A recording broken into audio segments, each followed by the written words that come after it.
Et merci d'écouter RFI en direct de Paris, où il est minuit et demi, 23h30 à Bangui, 22h30 temps universel. Afrique Soir sur RFI. Zéphirin Quadio. Bonsoir. Nouvel accès de violence en Centrafrique. Le centre du pays a été le théâtre de combats entre anti-Balaka et ex-Seleka. Des sources humanitaires ou internationales annoncent un bilan de 2 à 10 morts. Le dialogue politique national dans l'impasse en République démocratique du Congo. La commission électorale propose de repousser la présidentielle à la fin 2018. Proposition rejetée par plusieurs personnalités de l'opposition. Et puis le Gabon se dit prêt à accueillir une mission d'éminents juristes mandatés par l'Union africaine pour assister la Cour constitutionnelle dans son arbitrage du contentieux post-électoral entre Ali Bongo et son rival Jean Ping. Regain de violence en Centrafrique. Des combats ont eu lieu vendredi soir à Ndomété puis à Kagabondoro dans le centre du pays. Les affrontements ont opposé les combattants anti-Balaka à ceux des ex-Seleka. Des sources humanitaires ou internationales, je vous le disais, annoncent un bilan de 2 à 10 morts, auxquels s'ajoutent plusieurs blessés graves évacués sur la capitale. La mission onusienne dans le pays se dit préoccupée par ces nouvelles violences. Vladimir Montero est le porte-parole de la MINUSCA.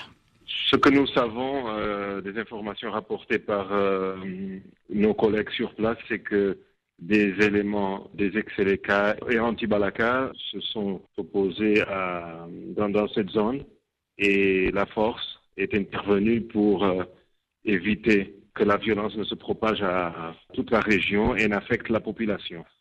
Il y a eu entre-temps des incidents à Kagabandoro et là aussi la force de la MINUSCA, c'est-à-dire nos casques bleus pakistanais ont pris des mesures pour protéger la population, protéger l'hôpital ainsi que les déplacés internes. Nous dénonçons ce qui s'est passé, les pillages, les violences, notamment contre les populations, mais également contre la communauté humanitaire.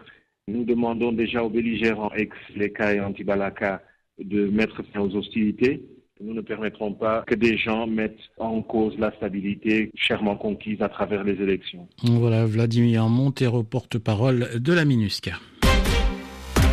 Et direction Kinshasa en République démocratique du Congo, où le dialogue politique national devait s'achever théoriquement ce samedi, mais toujours pas d'accord sur le calendrier électoral.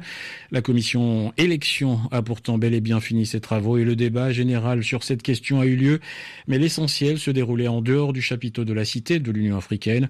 Le point sur les échanges entre les experts de l'opposition, de la conférence épiscopale et de la commission électorale avec Sonia Rollet à Kinshasa. La CENCO a mandaté 2 experts pour évaluer les calendriers mis en place par la CENI et s'assurer que les contraintes logistiques évoquées sont valables.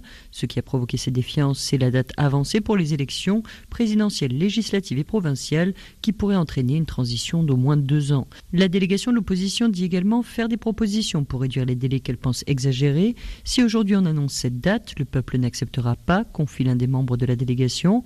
Pour la majorité, c'est clair, le calendrier reste une prérogative de la commission électorale. Si elle a accepté que la délégation de l'opposition et la CENCO puissent faire venir leurs propres experts, c'est pour s'assurer qu'il n'y aura pas de contestation. C'est ce que dit le ministre de la Justice et co-modérateur de la majorité. L'autre point de blocage, c'est cette affirmation du président de la commission électorale. Corneille Nangaa dit ne vouloir donner que des indications sur le calendrier, mais pas de date fixe. Sans date, pas d'accord, c'est ce que répondent la conférence épiscopale et la délégation de l'opposition.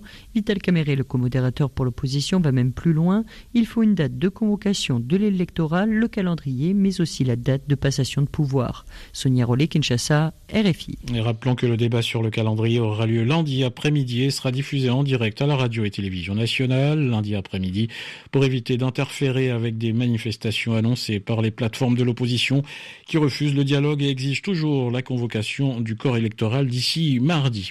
À noter que le ministre provincial de l'Intérieur assure que l'opposition pourra bien manifester à Kinshasa ce lundi pour réclamer la convocation du corps électoral conformément à la Constitution. En revanche, les organisateurs ont dû accepter une modification dans le parcours initialement prévu. Pas question d'accéder au quartier de la Gombe où se trouve le siège de la commission électorale où ces derniers prévoyaient d'organiser un sit-in. Seule une délégation restreinte sera autorisée à se rendre à la CENI pour déposer un mémorandum au motif que le siège de la CENI est inviolable.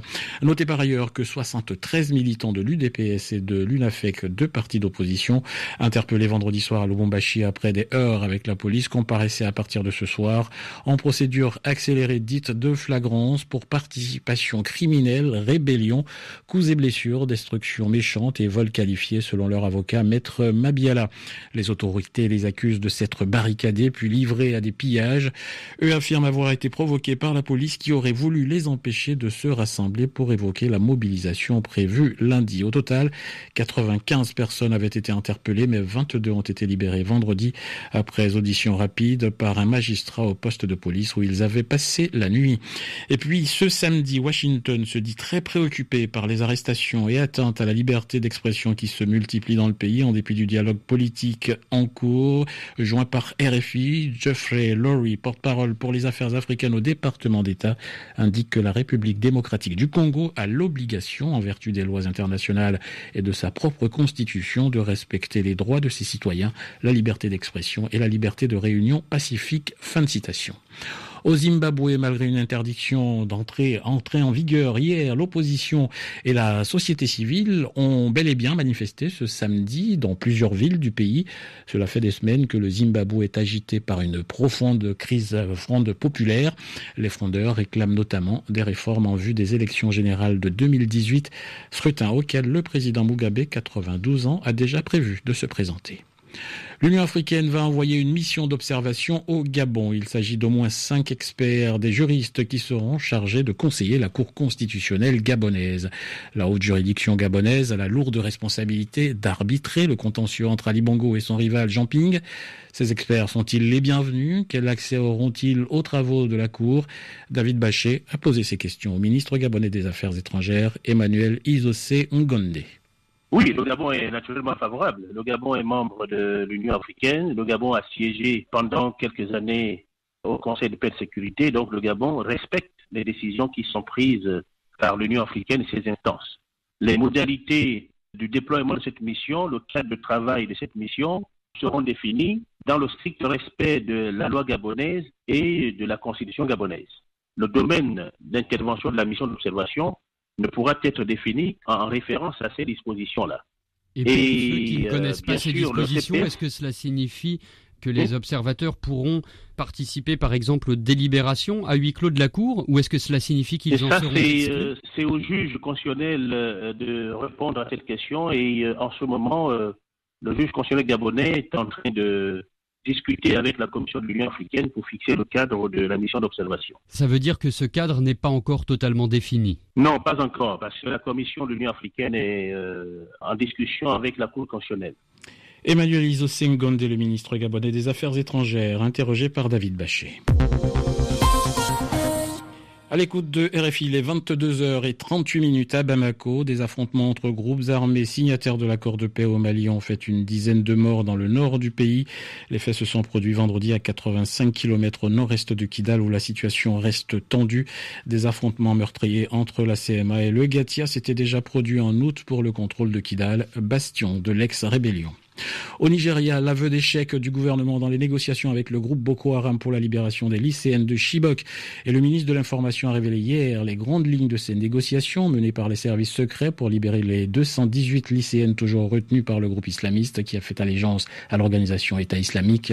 Explication Florence Maurice. Les premiers pourparlers ont eu lieu le 17 juillet 2015, raconte le ministre de l'Information, soit 2 mois après l'élection de Mahamadou Bouhari et plus d'1 an après l'enlèvement des jeunes filles. Ce jour-là, en échange des lycéennes, Boko Haram réclame la libération de plusieurs de ses prisonniers, et pas des moindres, certains ayant été condamnés pour avoir commandité des attentats meurtriers.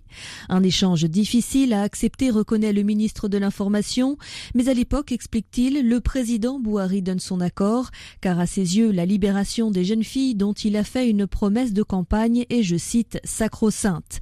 1 mois plus tard, tout semble prêt pour procéder à l'échange, mais au dernier moment, l'opération est annulée. On ignore pour quelle raison. Depuis, 2 autres sessions de négociations ont été organisées selon Abuja, fin 2015 puis début 2016, mais elles n'ont pas abouti. Le Nigeria promet de poursuivre ses efforts tout en reconnaissant que les divisions grandissantes au sein du groupe islamiste ont sérieusement compliqué la tâche de ses services de renseignement. Florence Maurice, j'ajoute que parmi les 276 lycéennes enlevées en avril 2014, 57 avaient réussi à s'échapper juste après le rapt et seulement l'une d'entre elles a été retrouvée par l'armée. C'était en mai dernier. Minuit 40 à Paris. Excellente nuit à l'écoute de RFI.